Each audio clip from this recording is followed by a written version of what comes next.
Now sitting on the command throne of his new and improved warship, consumed by thought, Omasa came to a sudden realization. How did the Terrans win against such odds? Preparation. They trained every day, and they trained effing everyone. Terran children were spending time on the shooting range from an early age, and while Tazaran kids were scamming each other out of their pocket change.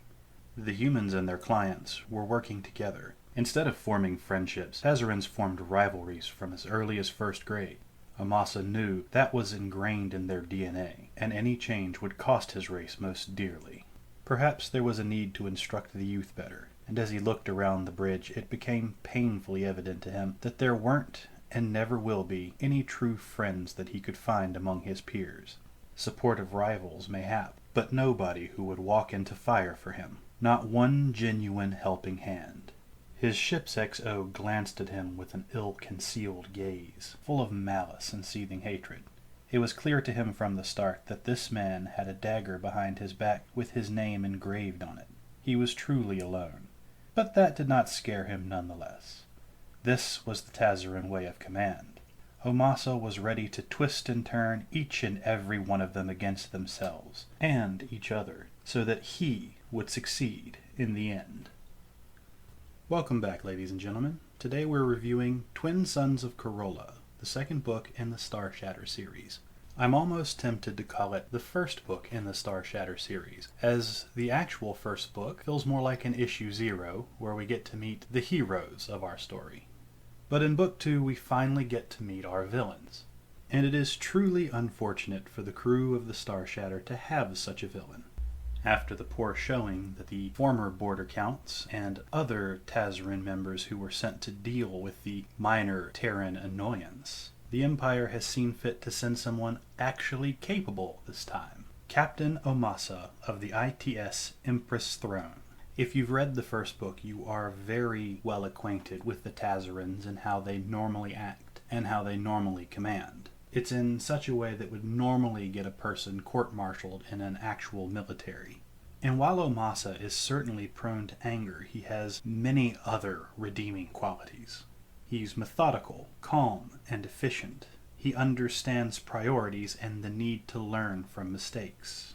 He also understands something that horrifyingly few of his peers get: how to motivate the peons. He also understands something intrinsic in Tazaran society, and that's having someone with whom you can lay the blame. And in Omasa's case, this happens to fall on Nidal, a very unfortunate individual who's a holdover from the first book.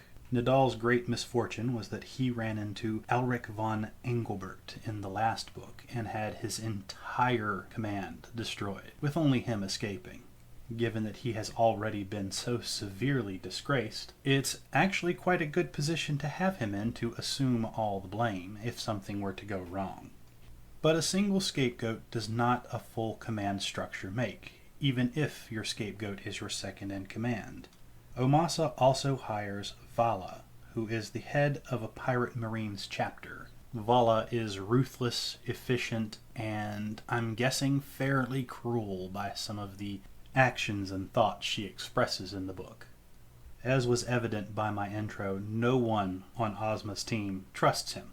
But given time and action, they do come to respect and fear him, as well as fear the removal of him. Because being as clever as he is, Ozma has linked the lining of their pockets and their survivability to his own, becoming as close to a great leader that the Tazarans can have. But the enemies aren't the only ones getting reinforcements. The Star Shatter crew also gets a new recruit in the form of Mac. Mac is a space biker. I know that sentence probably drove thoughts of DC's Lobo into your head, but you can probably forget it. While Mac is a merciless murder machine, he is decidedly pro-Terran. He's the founding member of the Black Crow Brotherhood, which, unfortunate for him and them, was wiped out by the Tazarans, with Mac being the only survivor. Lucky for Mac, his group had access to an Avernian witch, who as her last action in this world, left Mac a small black ring with 2 red gems that shields his mind from, let's call it, witchery. Let's get to the plot of this book. The plot centers around Lily's old colony and finding what is effectively the black box. It turns out that every Terran colony has a low-level scanning device, which registers every ship that comes and goes within the system. The crew of the Star Shatter hopes to use this information in order to locate Lily's friends and neighbors who were taken in the Tazaran invasion. What follows is probably one of the bloodiest battles I have ever read. The ITS Empress Throne and the Star Shatter come to blows within the void above the planet that holds Murphy's Landing, Lily's old home. And while the Empress Throne is larger and would by any measure have void superiority, the Star Shatter, using a concealed anti-capital ship weapon, gives Omasa's new ship a decidedly crippling blow. This means Omasa's crew must now go down to the planet in order to retrieve the power core from a downed Terran ship in order to even escape the system. The ensuing battle would make Kentaro Miura proud with the levels of bloodshed. It seems Captain Anitsa was very good in picking his crew, as they are 80s action movie hero levels of competent. As the story progresses, I actually start to feel sorry for the Tazarans and their allies. Despite the fact that the Tazarans want to enslave and annihilate humanity, you really get the sense that they're outmatched here, and how much of a godsend Omasa is to them. But that might be the wrong way to look at it. While the last book felt like issue 0 in a superhero comic for the Star Shatter crew, this feels more like the tragic origin story of how Omasa pulled together a capable starship crew.